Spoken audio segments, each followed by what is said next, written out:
যে আলহাকুমুত তাকাসুর, নিশ্চয় মানুষ ধন সম্পদ প্রাচুর্যের প্রতিযোগিতায় লিপ্ত আছে। সুপ্রিয় দর্শক শ্রোতা, আসসালামু আলাইকুম। এই মুহূর্তে আমি আপনাদের সাথে আজকে নতুন আরেকটি ভিডিও নিয়ে এসেছি। সেটি হলো আমাদের পবিত্র কোরআনের 103তম সূরা, যেটি মক্কায় নাজিল হয়েছিল, মক্কায় অবতীর্ণ হয়েছিল। সেই সূরাটির কিছু তাৎপর্য এবং কিছু গুরুত্ব এবং সূরাটির গুরুত্ব অর্থ সহকারে আপনাদের সামনে আমি বলতে যাচ্ছি। আর আমার বলার মধ্যে যদি কোনো ভুল ত্রুটি হয়ে থাকে অবশ্যই সবাই ক্ষমার দৃষ্টিতে দেখবেন, কেননা আমি চেষ্টা করতেছি পবিত্র কোরআনের সেই সূরাগুলোকে আত্মস্থ করার এবং পবিত্র কোরআনের সূরাগুলোকে মুখস্থ করার জন্য আমি প্রাণপণ চেষ্টা করতেছি। মহান আল্লাহ তাআলা যেন আমাকে সেই কোরআনকে হিফজ করার তৌফিক দান করেন। সবাই আমার জন্য দোয়া করবেন। আমি প্রতিনিয়ত ইনশাল্লাহ চেষ্টা করি অন্তত 5 আয়াত বা 10 আয়াত এরকম মুখস্থ করার জন্য। আমি ইনশাল্লাহ এই ধারাবাহিকতা সবসময় বজায় রাখিব। তো যাই হোক, আমি কিছুক্ষণ আগে এই সূরাটিকে পড়তেছিলাম এবং ভাবলাম এই সূরাটির কিছু তাৎপর্য আপনাদের সাথে শেয়ার করি। আমরা যদি সেই সূরাটির দিকে একটু তাকাই তাহলে কি দেখতে পাই দেখেন। যেমন আল্লাহ তাআলা বলেছেন, ওয়াল আসর ইন্নাল ইনসানা লাফি খুসর ইল্লাল্লাযীনা আমানু ওয়া আমিলুস সালিহাতি ওয়া তাওয়াসাউ বিল হক ওয়া তাওয়াসাউ বিস সবর। এখানে মহান আল্লাহ তাআলা বলেছেন ওয়াল আসর, সময়ের কসম, মহাকালের কসম। এখানে সময় বলতে কোন সময়টাকে ইঙ্গিত করেছে? যেমন এই পৃথিবীতে দিন আসতেছে, দিন যাচ্ছে, রাত আসতেছে, রাত যাচ্ছে, দিন আসতেছে। কিছু কিছু রাত অনেক বড় যায়, আবার দিন অনেক ছোট যায়, আবার দিন অনেক বড় হয়, রাত অনেক ছোট হয়। এই যে একটা কালের আবর্তন বা পরিবর্তন, হ্যাঁ, এই যে আবর্তনটা রয়েছে এখানে, সেই সময়ের কসমটা মহান আল্লাহ তাআলা করেছেন। আপনারা জানেন আল্লাহ তাআলা ওনার সৃষ্টির যে কোনো জিনিসের নামে উনি কসম করতে পারবেন।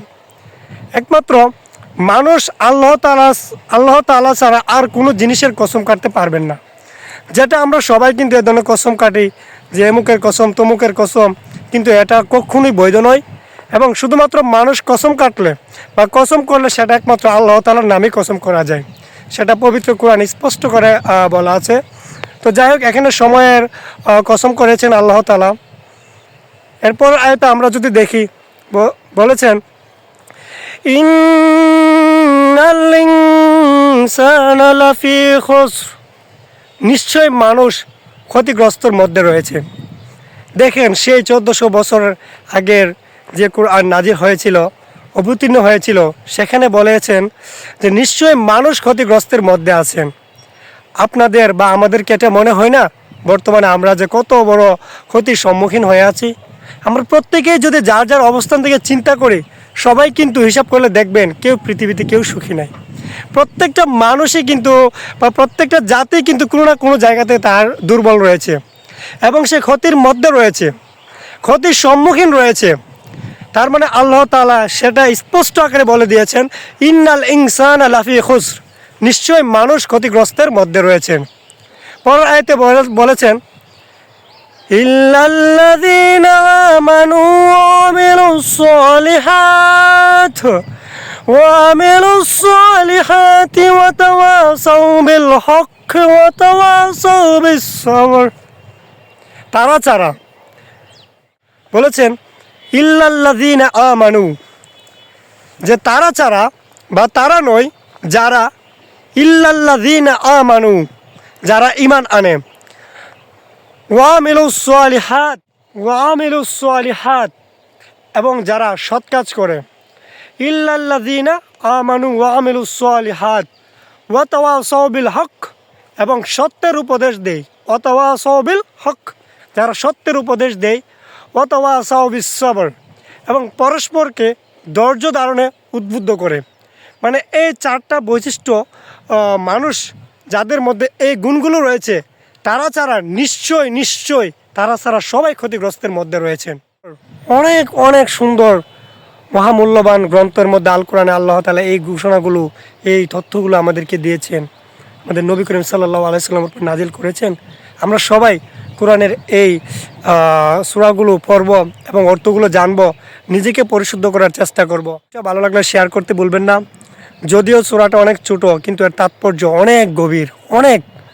কারণ দেখেন, প্রত্যেকটা মানুষই কিন্তু ক্ষতিগ্রস্তের মধ্যে রয়েছেন। সূরা তাকাসুরের মধ্যে যদি আমরা তাকাই, আলহাকুমুত তাকাসুর হাত্তা জুরতুমুল মাকাবির, মানে হাত্তা জুরতুমুল মাকাবির, আলহাকুমুত তাকাসুর মানে মানুষ ধন সম্পদ প্রাচুর্যের প্রতিযোগিতায় লিপ্ত হয়ে আছে। মানে 1400 বছর আগে আল্লাহ তাআলা এই কথাগুলো আমাদের নবী করিম সাল্লাল্লাহু আলাইহি সাল্লামের মাধ্যমে জানিয়ে দিয়েছেন যে আলহাকুমুত তাকাসুর, নিশ্চয় মানুষ ধন সম্পদ প্রাচুর্যের প্রতিযোগিতায় লিপ্ত আছে, মোহচ্ছন্ন হয়ে আছে। হাত্তা জুরতুমুল মাকাবির, হাত্তা জুরতুমুল মাকাবির, তার এই প্রাচুর্য এবং তার এই যে চাওয়া পাওয়া যা আছে এটা কোনো দিন বন্ধ হবে না, যতক্ষণ না পর্যন্ত সে কবরের মাটি দ্বারা তার মুখ বন্ধ না হয়। কি সুন্দর নসিহত! মানে আমরা দুনিয়াতে যাই করতেছি না কেন, আমরা কিন্তু 3.5 টুকরো কাপড় ছাড়া দুনিয়ার থেকে কিছুই নিতে পারবো না।